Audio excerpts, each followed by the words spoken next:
అందరికీ నమస్తే అండి. వెల్కమ్ టు అమ్మ చేతి వంట.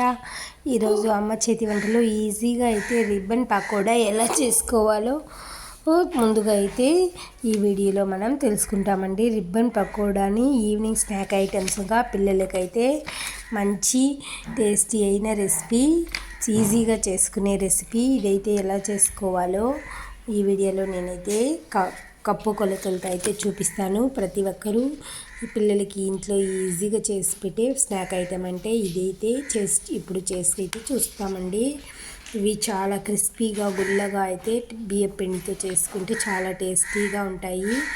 ఇవి ఇంకెందుకండి ఆలస్యం, వీడియోలోకి అయితే వెళ్ళిపోదాం. నేనైతే ఇక్కడ 2 కప్పులు అయితే బియ్యం పిండి తీసుకున్నాను. 2 కప్పులు రైస్ ఫ్లోర్ తీసుకొని, ఇది ఇచ్చి షాప్లో కొన్నదే. 1 కప్ వచ్చి శనగపిండి అయితే యాడ్ చేసుకున్నాను. 1 కప్పు శనగపిండి యాడ్ చేసుకున్న తర్వాత హాఫ్ టీ స్పూన్ అయితే వామ్ అయితే బాగా నలిపి అయితే వేసుకోవాలి. దీనికి తగినంత సాల్ట్ అయితే వేసుకోవాలి. కారం అయితే నేను ఒక హాఫ్ టీ స్పూన్ పైనే వేసుకున్నాను.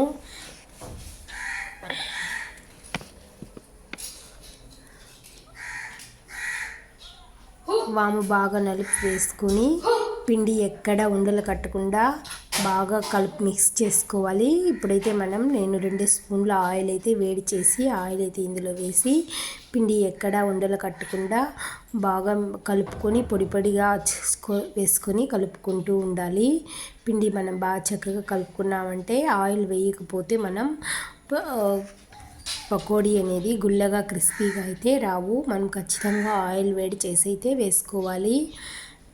ఇలా వేడి చేసి వేసుకున్న తర్వాత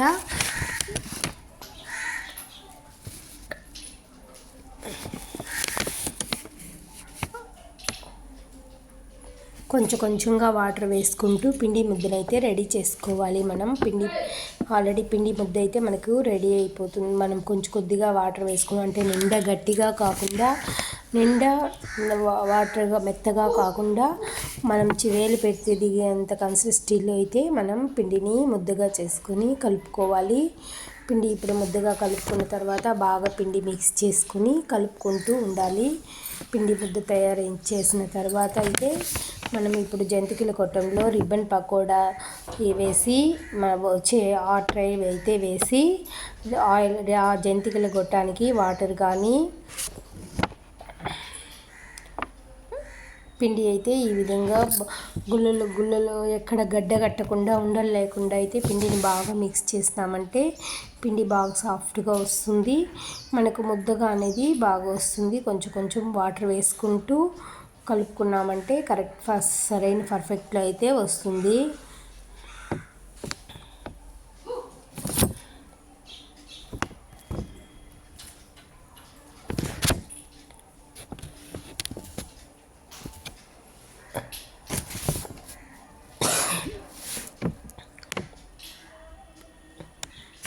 పిండి ముద్ద అయితే ఈ విధంగా కన్సిస్టెన్సీలో ఉండాలి. నిండా మెత్తగాను ఉండకూడదు, నిండా గట్టిగాను ఉండకూడదు.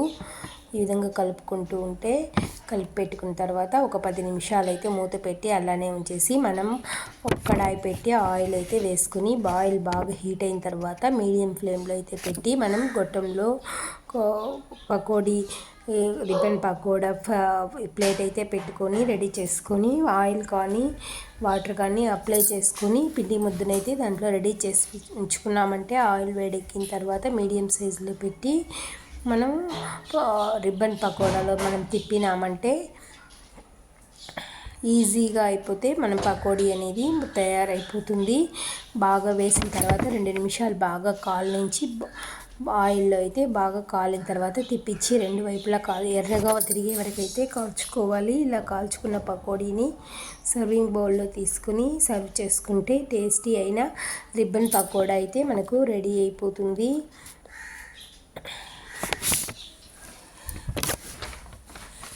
నేనైతే ఇక్కడ పిండి అయితే గట్టిగా కలిపేసినాను. గట్టిగా కలిపితే జంతికల గొట్టంలో రిబ్బన్ పకోడా వేసుకోవడం కష్టంగా ఉంటుంది కాబట్టి తర్వాత కొంచెం ఆయిల్ కొంచెం వాటర్ వేసి అయితే మిక్స్ చేసుకుని పిండిని నిండా లూజ్గా కాకుండా కొంచెం గట్టిగాను కాకుండా అయితే వేసుకొని పిండిని అయితే ఇందులో ఉంచుకొని రిబ్బన్ పకోడా లాగా అయితే ఒత్తుకోవడమే.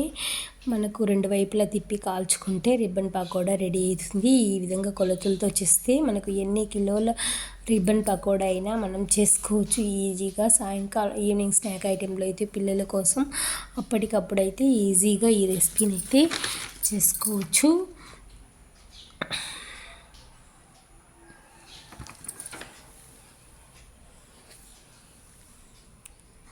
టేస్టీగా కరకరలాడుతూ గుల్లగా రావాలి అంటే మనం తప్పకుండా ఆయిల్ అయితే వేడి చేసి ఇందులో వేసినామంటే రిబ్బన్ పకోడా చాలా ఈజీగా వస్తుంది. ఎంతో ఈజీగా చేసుకునే ఈ రిబ్బన్ పకోడా ప్రతి ఒక్కరూ ట్రై చేయండి. ఇదే విధంగా ఇంకొకసారి కూడా పిండుకొని మనకు పిల్లలకు కావాల్సిన అయితే బయట కొంటే కేజీ 300 అయితే పడుతుంది. అదే ఇంట్లోనే మనం రెడీ చేసుకుంటే తృప్తిగా మనము తినచ్చు.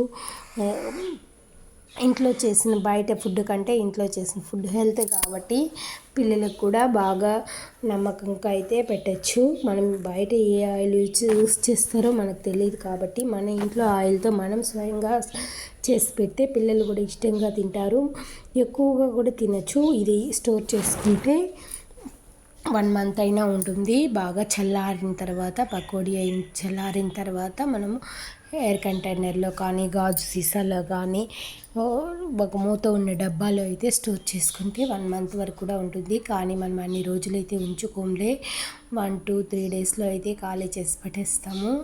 ఇవి అంత టేస్టీగా ఉంటాయి. చూడండి గుల్లగా మన నోటికి తినబుద్ధి కానప్పుడు ఇలాంటివి 4 నోట్లో వేసుకుంటే మనకు రెసిపీ అయితే టైంపాస్గా ఉంటుంది. ఈ రెసిపీ టైంపాస్ రెసిపీ. ఈ వీడియో నచ్చిందంటే లైక్ చేయండి.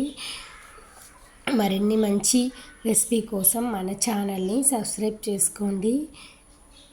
మళ్ళీ ఇంకోసారి అయితే వేసైతే నేను బాగా కాగిన తర్వాత మళ్ళీ తిప్పి మనం కాల్చుకున్నామంటే మనకు మంచి రంగు వచ్చే వరకు అయితే కాల్చుకుంటే వేడి పకోడా అయితే రెడీ అయిపోతుంది. ఈ పకోడాని ఎవరైతే ఇష్టపడకుండా ఉంటారండి, స్ట్రీట్ స్నాక్స్ టైప్లో ప్రతి ఒక్కరూ ఏదో ఒకటి తినాలనిపిస్తుంది కదా, అలాంటప్పుడు ఈజీగా ఇంట్లో చేసుకునే రెసిపీ అండి. ప్రతి ఒక్కరూ ట్రై చేసి చూడండి.